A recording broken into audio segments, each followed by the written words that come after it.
Vasundhara రామన్స్ world ఆధ్యాత్మికం. స్వాగతం, సుస్వాగతం. ప్రతిరోజు ఎన్నెన్నో విషయాలను నేను తెలుసుకుంటూ మీతో పంచుకోవడం అనేది ఎంతో అదృష్టంగా నేను భావిస్తున్నాను. మన దేశంలో ఒక్కసారి నదుల గురించి ఆలోచిస్తే అన్ని స్త్రీమూర్తి పేర్లే ఉంటాయి. సరస్వతి, నర్మద, గౌతమి, గోదావరి, గంగ, తుంగభద్ర, ఇలా ఏ నది పేరు మీరు చూసినా స్త్రీమూర్తి పేరే ఉంటుంది. అలాగే మన దేవతలు, మనం కొలిచే దేవతలు అన్నీ కూడా స్త్రీమూర్తులే. ఎక్కువ శాతం మనం కొలిచే ఆదిపరాశక్తి కూడా స్త్రీమూర్తే.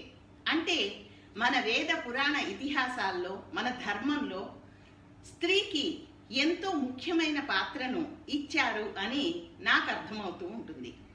మీరు అక్షయ పాత్ర అనే పదం వినే ఉంటారు. క్షయం లేనిది అదే అక్షయం అని కూడా మనందరికీ తెలుసు. అంటే అక్షయం అంటే అంతం కానిది అని కూడా ఒక అర్థం ఉంది. అక్షయ పాత్ర పాండవుల దగ్గర ఉండేది అని కూడా మనం విన్నాం.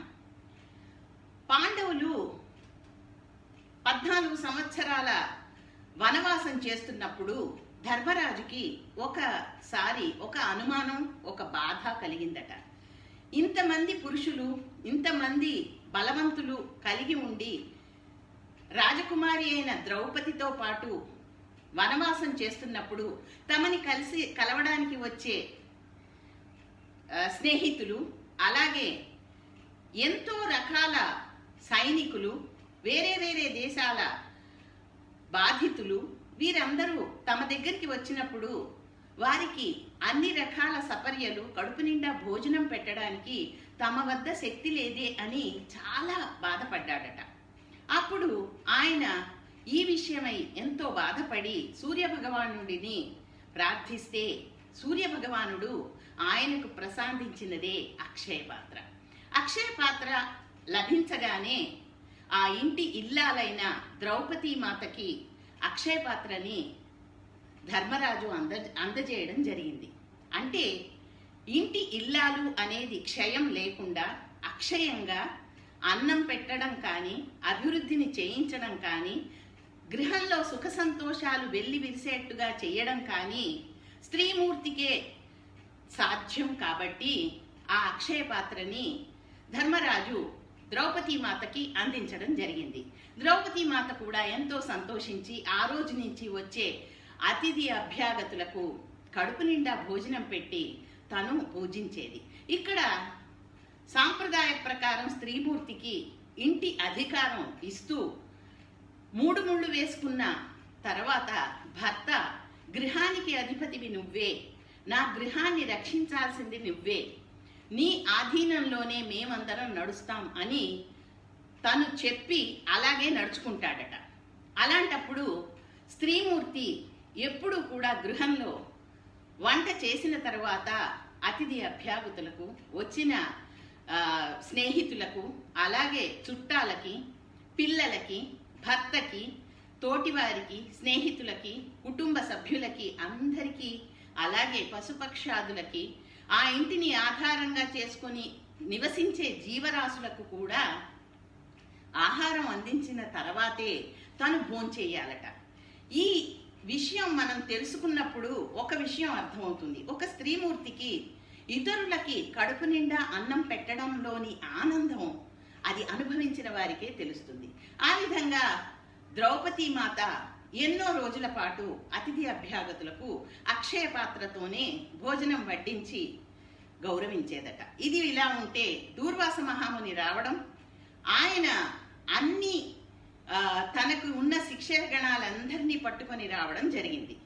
అయితే ఆ రోజు అప్పటికే కొంచెం 2 గంటలు దాటడం, మధ్యాహ్న సమయం అవడం, అప్పటి వరకు వచ్చిన అతిథులందరూ వెళ్ళిపోవడం, ఇంట్లో ఉన్న వారందరూ భోంచేయడం, భర్తలందరికీ కడుపు నిండా భోజనం పెట్టడం, అలాగే పశుపక్షాదులకు కూడా ఇవ్వడం, అవి ఆరగించడం జరిగిన తర్వాత ద్రౌపదీ మాత తను కూడా భోంచేసి అక్షయ పాత్రను కడిగి అక్కడ పెట్టిందట.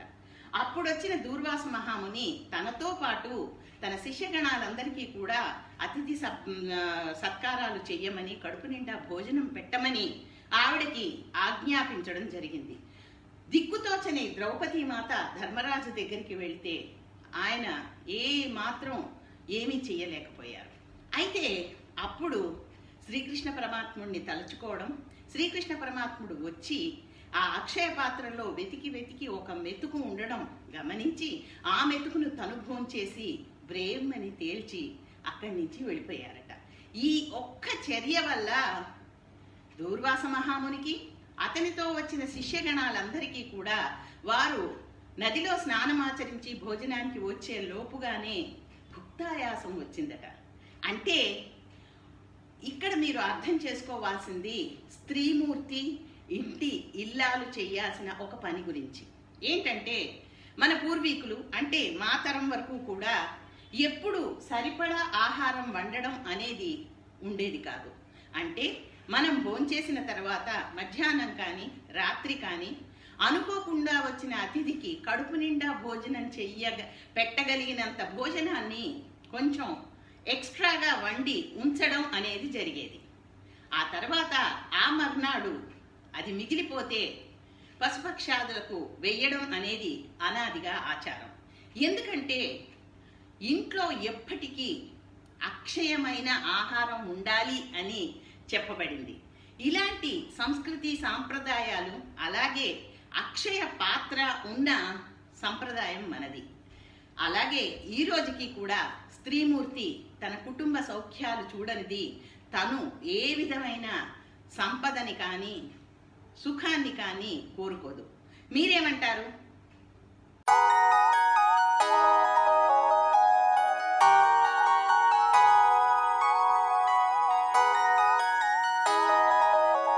वीडियोस बनाने हैं, फिल्मोरा है ना।